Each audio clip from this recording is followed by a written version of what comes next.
오늘 제목이 바벨은 헐고 성전을 짓는 자들이 됩시다 그랬는데요, 지금으로부터 17년 전 저희가 이 건물을 헐었습니다. 이 건물을 지금 이 새로 17년 전에 이렇게 새로 지은 거예요. 그 전에는 낡은 오피스 건물이었습니다. 그래서 우리가 쓰다가 더 이상 이 낡은 건물 갖고 안 되겠다 싶어서 2000년대에 다 헐었어요. 그리고 우리는 마당에 천막을 치고 예배를 드렸습니다. 그래서 많은 분들이 야, 이거 6.25 때 피난 시절 생각난다 그러면서 아주 은혜스럽게 예배를 1년 동안 드렸습니다.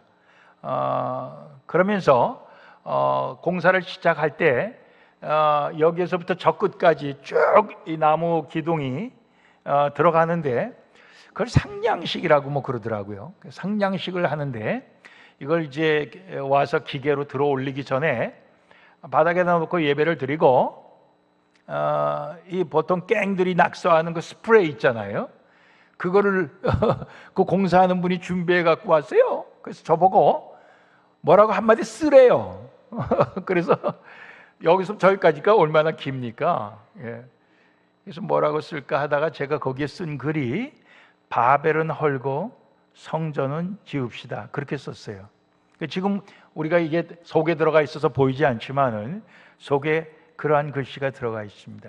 오늘 그 제목하고 똑같은 제목을 성령 강림 주일 우리가 같이 하나님의 말씀 통해서 은혜 받으려고 하는 것입니다.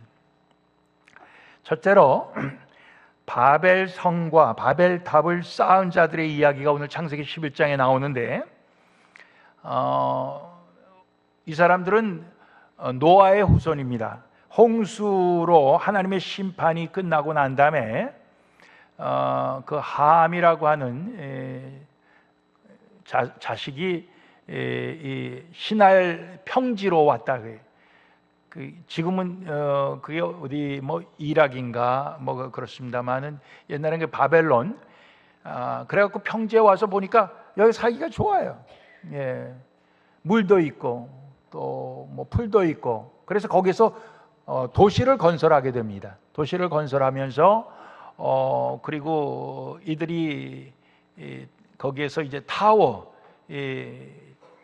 뭡니까? 이 망대를 갖다 높이 쌓아요. 우리가 시애틀에 가도 타워가 있고 또 시카고 가도 타워가 있고 뉴욕에 가도 엠파이어 스테이트 그 끝에 꼭대기 타워가 있고 다 타워가 있습니다. 그러면서 이들이 뭐라 그랬냐면은 우리가 하늘에 닿도록 이렇게 쌓고 흩어지지 말고 우리가 뭉쳐서 잘 살자. 그러면서 그들이 열심히 성을 짓고 또 이 타워를 갖다가 쌓아 올려 갔습니다. 근데 그들이 그렇게 할 수 있었던 것은 말이 다 하나였기 때문에 그랬다고 그랬습니다. 다 같은 말을 썼기 때문에 그랬다고 그랬어요.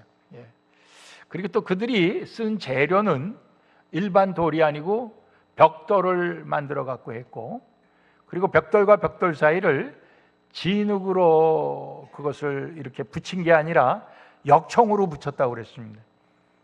그 이야기는 진흙은 비가 오면은 거기가 다 이렇게 물에 녹아 들어가고 셉니다. 역청은 안 그렇다는 거예요. 그래서 노아가 지은 방주도 역청으로 다 바르도록 했습니다. 비가 안 샜어요. 1년 동안 그 물 위에 떠 있었지만 그 비가 안 샜다고요. 비를 맞아도 안 샜고.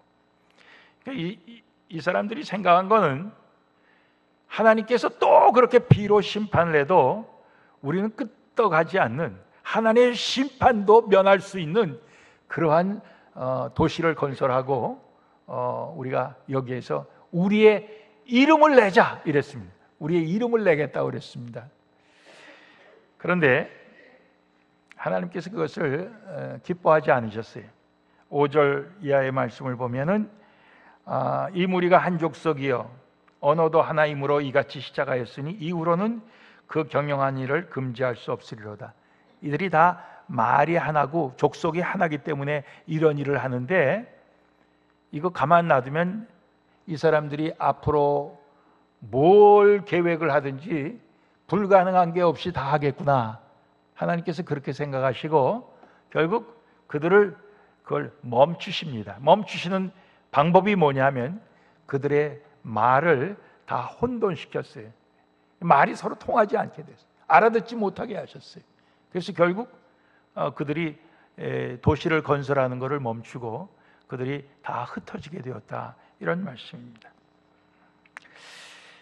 왜 하나님께서 이것을 막으셨을까? 우리가 생각할 때는 그들이 잘못한 게 하나도 없는 것 같아요. 오늘날도 많은 도시들이 이러한 마음으로 형성이 됩니다. 우리의 이름을 내자, 그런 마음으로 형성이 돼요. 그런데 사실 인간은 하나님이 창조하셨을 때 인간의 이름을 내는 게 아니라 하나님의 이름을 내도록 창조하신 것입니다. 그것을 우리가 다른 말로 바꾸면 하나님을 영화롭게 한다, 이렇게 말씀드립니다.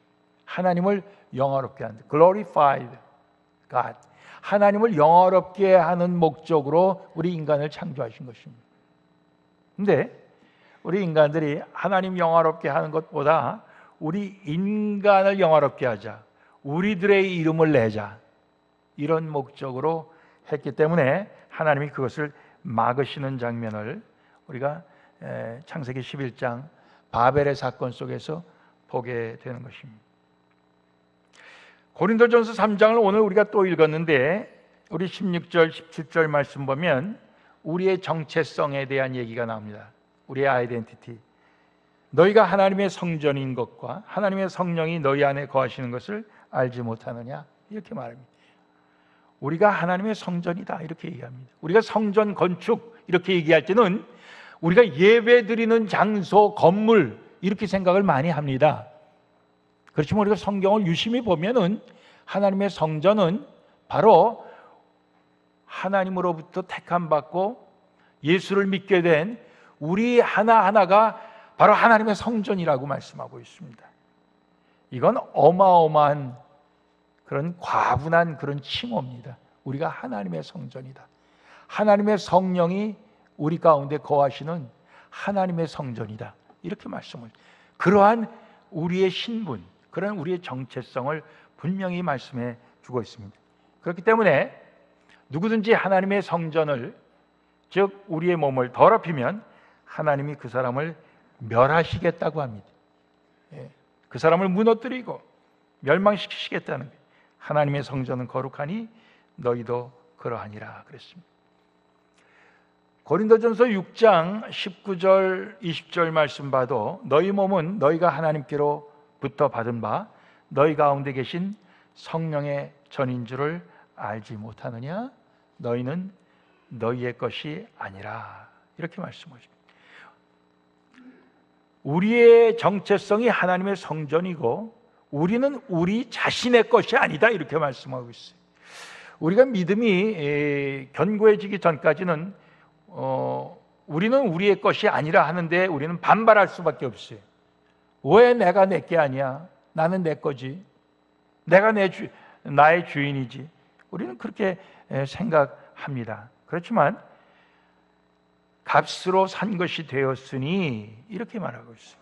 즉 죄인이었던 우리를 예수님은 예수님 자신의 피를 흘리시고 예수님 자신의 생명으로 우리를 사셨다 이거예요. 우리를 사주셨다 이거예요. 어떻게 보면 예수님 자신이 ransom, 우리를 위한 참 이 대속자로 우리를 그렇게 사셨다 이거예요. 그러니 너희는 너희 것이 아니다, 이렇게 말씀하고 있습니다. 하나님의 성전인 너희는 너희의 것이 아니다. 그런즉 너희 몸으로 하나님께 영광을 돌리라. 자, 우리는 예수님께서 예수님의 피로 값주고 사신 하나님의 성전으로서 우리의 삶은 하나님께 영광을 돌려야 된다. 하나님께 영광, 하나님의 이름을 제대로 드러내야 돼. 우리의 이름을 드러내는 게 아니고 우리의 영광을 나타내려고 하는 게 아니라 하나님의 이름과 하나님의 영광을 나타내는 그러한 삶이 우리의 삶이어야 된다 하면서, 하나님께 영광을 돌리기 위해서는 우리는 하나님께서 주시는, 하늘로부터 주시는 지혜가 있어야만 하나님께 영광을 제대로 돌릴 수 있다 하는 말씀이 오늘 고린도전서 3장 18절 이하의 말씀입니다. 아무도 자기를 속이지 말라. 자기를 속이고 또 자기가 자기에게 속고 그렇게 되기 쉽다 이거예요. 너희 중에 누구든지 이 세상에서 지혜 있는 줄로 생각하거든 미련한 자가 되어라. 이 세상에서 지혜 있는 자라는 것은 결국 세상적인 기준으로 볼 때 지혜 있다고 생각하면은 그거는 잘못된 거다 이거예요. 오히려 세상적인 기준으로는 미련한 자가 되어야 된다. 그리해야 지혜로운 자가 되리라. 세상 기준에서의 지혜, 세상적인 지혜는 하나님 보시기에는 미련한 것이다. 이렇게 말씀하고 있습니다. 우리가 흔히 하는 얘기로 잔머리를 너무 많이 굴린다 그 사람은 뭐 그런 얘기를 해요. 예? 잔꾀가 너무 많다 이런 얘기를 합니다. 그게 뭐예요? 그게 어떻게 보면 세상적인 기준의 지혜예요. 예. 하나님께서 지혜 있는 자들로 하여금 자기 계율에 빠지게 하시느니라 이렇게 말씀하십니다. 즉 우리가 흔히 하는 말로 제 꾀에 제가 빠졌다 이런 말을 해요. 하나님이 그렇게 하신다 이거예요. 예. 세상적인 꾀에 자기는 꾀가 있다고 잔꾀를 부리지만은 사실은 자기의 꾀에 자기가 넘어가는 그것을 하나님께서 그렇게 하신다. 또 주께서는 지혜 있는 자들의 생각을 헛것으로 하신다. 세상적인 그 기준에서의 지혜롭다고 하는 그 모든 것을 하나님은 그건 다 헛된 것이다. 이렇게 하나님께서 말씀하신다는 거예요. 그런즉 누구든지 사람을 자랑하지 말라. 갑자기 왜 이 말씀이 나왔을까 생각해 볼 때 그 앞뒤의 말씀을 연결시켜 보면은 고린도 교회 사람들은 사람을 자랑했다는 거예요. 바울을 자랑하고 아볼로를 자랑하고 게바라고 하는 베드로를 자랑하고 사람을 자랑했다는 거예요. 이 사람을 자랑했다는 건 뭐예요? 자기 마음에 든다는 거죠. 나는 바울이 제일 마음에 든다. 나는 아볼로가 더 마음에 든다. 난 뭐니 해도 베드로가 제일 마음에 든다. 그 자랑하는 거예요. 사람을 자랑하는 것입니다. 사람 자랑하지 말라 그랬습니다. 만물이 다 너희 것임이라.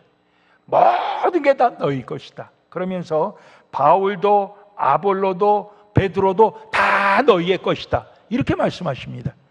심지어는 이 세계도 너희의 것이고 생명도 사망도 지금 일도 또 장래 일도 다 너희 것이다. 이렇게 말씀하십니다. 그러니까 너희가 자랑하는 그것이 자칫 잘못하면 그 자랑하는 것에 너희가 그 밑에 노예가 될 수가 있다. 그런 얘기예요. 예. 그런데 자랑하지 말라. 다 너희 것이라. 너희를 위해서 하나님이 주신 것이다 이거예요. 예. 너희가 주인이다 그런 얘기예요. 그러니까 그 밑에 너희가 노예가 되지 말라 그런 얘기입니다. 그러면서 23절에는 모든 것이 다 너희 것인데 근데 너희는 그리스도의 것이다 이렇게 말씀하십니다. 그리고 그리스도는 하나님 아버지의 것이다 이렇게. 이게 너무 기가 막힌 말씀입니다. 너희는 모든 것에서 자유한다. 그렇지만 너희는 오직 그리스도의 것이다. 그리스도에게 너희는 소속했다. 근데 그리스도는 하나님 아버지께 또 소속되어 있었다. 이것을 분명히 해라. 그런 얘기예요. 그러니까 사람을 자랑하면 그거는 하늘로부터 온 지혜가 아니라 그런 얘기예요.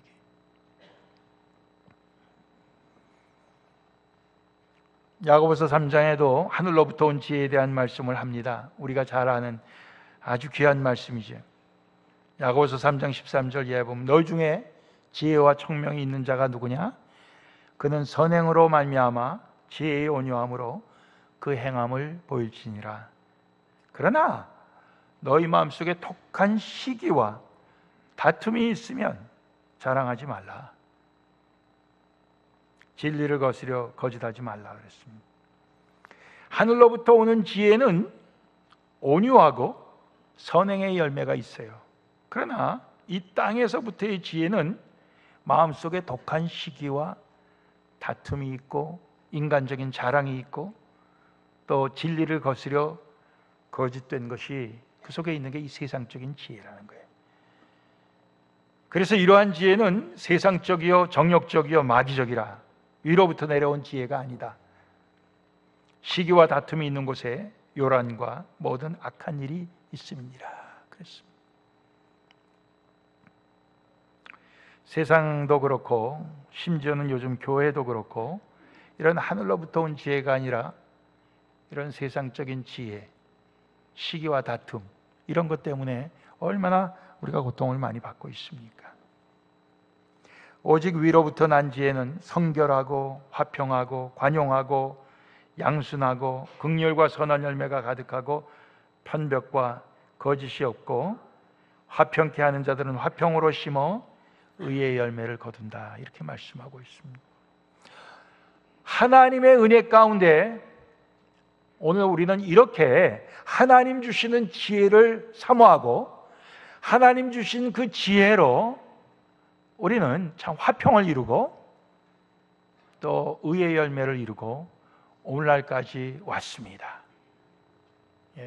우리 지난 우리 교회의 발자취가 바로 이 바벨은 우리는 계속해서 거부하고 우리는 하나님의 성전을 짓는 것으로 오늘날까지 왔습니다.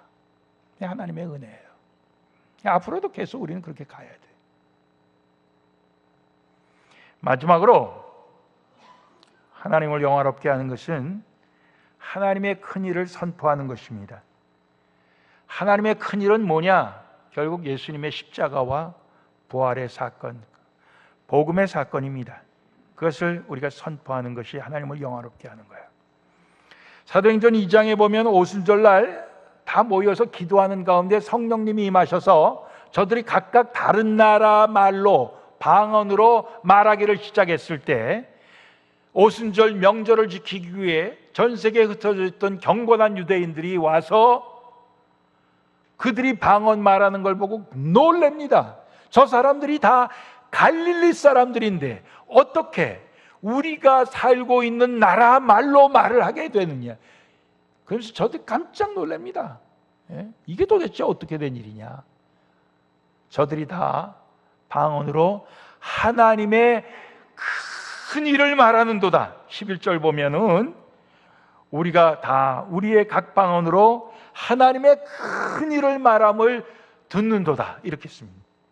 그게 하나님의 큰 일을 말하던, 그게 무슨 내용이겠느냐. 결국 사도행전 전체적으로 흐르는 그들의 메시지는 그 핵심이 예수님이 우리를 위해 죽으시고 우리 위해 부활하셨다는 내용이에요. 그것을 선포하는 것입니다. 그것을 그들의 입술로 선포하고 그들의 삶으로, 심지어는 목숨 걸고 그들이 증거한 것입니다. 마찬가지예요. 오늘 우리가 하나님을 영화롭게 하는 것에 있어 하나님의 큰 일을 우리가 말해야 되는데 그것은 바로 예수 그리스도의 십자가와 부활의 복음을 우리는 선포해야 되는 것입니다. 우리가 받은 은혜가 많아요. 물질적으로 받은 은혜도 있고 건강으로 받은 그런 은혜도 있고 여러 가지 은혜가 있습니다. 그럼에도 불구하고 우리는 그것을 사람들에게 간증하는 것, 그것으로 다가 아니고 우리는 예수님 우리를 위해 죽으셨고 예수님 우리 위해 부활하셨습니다. 예수님은 우리의 구세주시고 예수님은 우리 인생의 주인이십니다 하는 것을 우리는 끝까지 선포해야 되는 것입니다. 그것이 하나님을 영화롭게 하는 것입니다. 저는 앞으로 우리 교회의 비전이 사실은 다들 그거 어려워요 그러는 비전을 갖고 있어요. 제가 주변에 목사님들하고 만나서 얘기해도 그거 어려워요 다 그래요. 뭐냐 하면은 우리가 다 같이 영어를 하건 한국말을 하건 또는 앞으로 스페니쉬를 하건 무슨 말을 하건 간에 우리가 다 하나님의 큰 일을 말하는, 즉 예수 그리스도의 십자가와 부활의 그 복음을 말하는 사람들이 다 모여서 함께 하나님을 찬양하고 예배하고 또 그 복음을 더 많은 사람들에게 증거하는 그러한 교회가 되기를 소원하는 것입니다. 그리고 모든 세대가 다 어우러져서 함께 하나님께 예배드리는 그러한 교회를 저는 꿈을 꾸고 있습니다. 그랬더니 다들 안 된다 그래요. 왜 안 됩니까? 그랬더니 요즘 2세들이 그걸 원치 않아요. 2세들이 다 튕겨져 나가기 때문에 그건 어렵습니다. 다들 그렇게 얘기를 해요. 제가 만난 목사님들 중에 그거 좋은 생각이라 그렇게 얘기는 해도 근데 힘들어요. 다들 힘들다 그래요. 그게 일반적으로 하는 얘기입니다. 일반적으로 힘들어요. 또 하나 하는 얘기가 있어요. 앞으로 한국에서 이민 오는 숫자가 점점 줄기 때문에 이제 우리 한인교회들도 힘들어요. 교인이 다 줄 거예요. 일반적으로 하는 얘기예요. 통계적으로 하는 얘기예요.